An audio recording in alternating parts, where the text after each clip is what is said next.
Nah, pesanan itu ada yang satu orang pesannya banyak, tapi menunya beda-beda. Dan ada juga satu orang pesannya banyak, tapi menunya sama. Dan satu lagi, banyak pesanan tapi orangnya beda-beda, misalkan ngantri gitu. Jadi dalam perpesanan kita lihat dulu mana pesanan yang keras dan mana yang lembek. Mudah-mudahan sobat pedas itu paham untuk proses yang satu orang beli toppingnya beda-beda dalam 5 porsi gitu ya.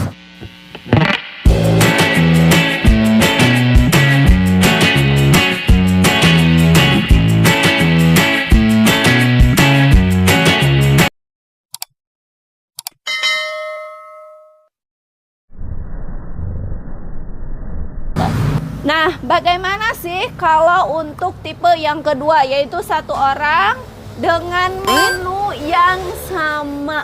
Jadi menunya sama, tapi kadang walaupun menu sama, tetap pedes mah beda-beda sobat pedas. Ada yang suka pedas, ada yang enggak. Bu Ratu itu pernah nggak ngeladangin dalam satu orang itu pesanan itu 20 porsi. Tapi cepat gitu sobat pedas, nggak nunggu lama. Itu kan yang sobat pedas mau gitu. Bukannya jadi ngeladangin seblak banyak tapi waktunya singkat atau cepat, itu seperti apa gitu. Nah, kalau misalkan yang tipe satu orang beli banyak, misalkan 5 porsi lagi ya, kita contohkan, kita samain aja 5 porsi tapi topping sama. Apakah masaknya disatuin, misalkan satu katel itu 2 porsian, 2 porsian, satu katel 2 porsian, 2 porsian, biar cepet. Nah sobat pedas, ada satu saran dari Bu Ratu, boleh sobat pedas mengikuti ataupun tidak. Ini mah yang Bu Ratu pakai ini, jadi menurut Bu Ratu memasak seblak itu tidak boleh satu katel buat 2 porsi. Satu katel buat 2 porsi. Maksudnya jangan disatuin gebrus. Kenapa? Satu, takarannya tidak seimbang, ya. Kedua, porsinya juga tidak akan seimbang. Ketiga, level kepedasan juga tidak akan ada yang sama. Mungkin ada yang sama kebetulan, cuman ya tidak disarankan memasak seblak 2 porsi atau 3 porsi dalam satu wadah di sekaligus terus nanti dibagi-bagi gitu ya. Nah itu Bu Ratu tidak sarankan karena nanti rasanya tidak balance. Itu menurut Bu Ratu ya. Jadi kalau misalkan nih 2 porsi dalam sekaligus, itu kadang tidak balance. Dan pedas ada yang dipisah, sah-sah aja.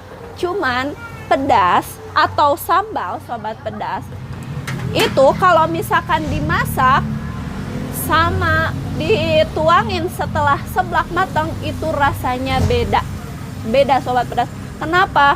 Karena kalau sambal dimasak bersama bumbu, rasa pedasnya lebih keluar sobat pedas. Kalau dimasak sekaligus sama seblaknya, kalau lebih digolakan, itu rasa hot atau rasa sambalnya itu lebih keluar.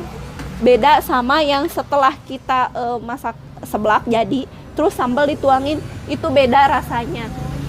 Bumbu juga pengaruh. Jadi kan kadang kalau misalkan kita ngebumbuin sebelum disambelin nih, sebelum disambelin kita bumbuin, nah si rasanya itu suka rubah lagi, si rasa asinnya kadang lebih berkurang. Makanya kenapa kita sambelin dulu langsung bumbuin, nantinya rasanya sama akhirnya gitu sobat pedas. Ada yang beli dulu sobat pedas? Boleh gitu sobat pedas. Nah jadi gitu saran Bu Ratu itu, satu masak seblak itu satu wadah atau satu wajan, satu pemasakan itu 1 porsi. Tapi kalau misalkan banyak ngeladanginnya, nah jadi gini, sistemnya sama kayak yang tadi, itu lebih gampang. Jadi kita siapin aja kerupuknya, kita langsung siapin kerupuknya, langsung masak. Dan untuk yang pertama kematangannya cuman 50% ya. Yang kedua misalkan 70% dan yang terakhir 90%. Gitu. Triknya sama aja. Sok aja ya sobat pedas, nggak mengganggu. Jadi triknya itu sama aja. Jadi cepet gitu sobat pedas. Jadi sebari kita nunggu masak yang terakhir, seblak yang dimasak pertama juga yang disimpan mana punten itu. Nah, yang disimpan ini tuh ngabekahan, ini juga yang tadi tuh ngabekahan gitu sobat pedas. Gimana, paham nggak? Yang satu orang tapi pesanannya sama gitu.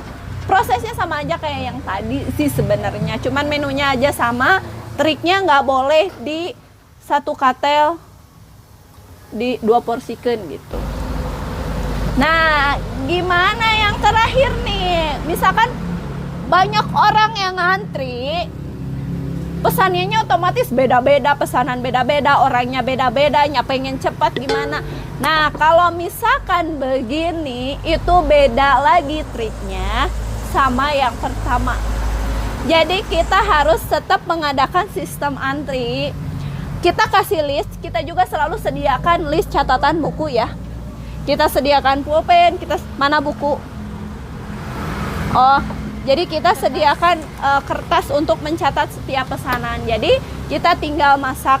Cuman yaitu kalau ngantri ya mau tidak mau kita harus menunggu. Jadi tidak ada trik khusus untuk melayani pesanan cepat.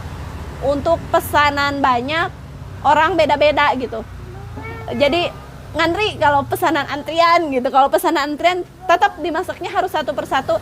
Tapi itu kematangan seblak itu tidak boleh 100, apalagi 100% lebih ya. Jadi tidak boleh sampai matang banget, sampai lembek banget gitu sobat pedas. Jadi 90%, kecuali kalau misalkan makan di tempat itu harus benar-benar matang karena langsung disantap ya sobat pedas. Nah gitu ya sobat pedas. Kalau misalkan untuk yang ngantri ambil gendong anak, kalau misalkan antrian mau tidak mau itu harus tetap pakai antrian, tapi jangan lupa pakai catatan, pakai list dan pakai nomor antrian. Kita juga sudah sediakan kalau misalkan sewaktu-waktu ngantri itu pakai antrian dan pakai list. Masaknya 2 gini, dan ya diusahakan masaknya gesit aja, jangan lelet, ngambil kerupuknya lelet, jadi harus gesit. Oke, gesit ya. Alhamdulillah sih kalau ini udah gesit gitu ya. Say hi dulu dong ke sobat pedas. Hai. Namanya siapa? Namanya siapa? Gemoy. Gemoy. Kita Gemoy karena badannya itu gemoy ya. Namanya itu Sinta sobat pedas. Nah sobat pedas, mudah-mudahan ilmu yang Bu Ratu kasih atau ilmu yang Bu Ratu share bermanfaat buat sobat pedas. Mungkin videonya sampai di sini dulu, dan mudah-mudahan sobat pedas semua paham dengan apa yang Bu Ratu jelaskan ya. Bu Ratu pamit dulu. Wassalamualaikum warahmatullahi wabarakatuh. Mohon maaf kalau di video ini agak berantakan, banyak gangguan ya. Yang penting ilmunya sampai kepada sobat pedas. Amin ya Allah ya Rabbal alamin. Bu Ratu pamit dulu. Wassalamualaikum warahmatullahi wabarakatuh. Nantikan di video berikutnya. Jangan lupa yang belum subscribe diapain sok? Di subscribe, like, share, dan komen. Nantikan video Bu Ratu berikutnya. Dadah, dadah dulu, dadah.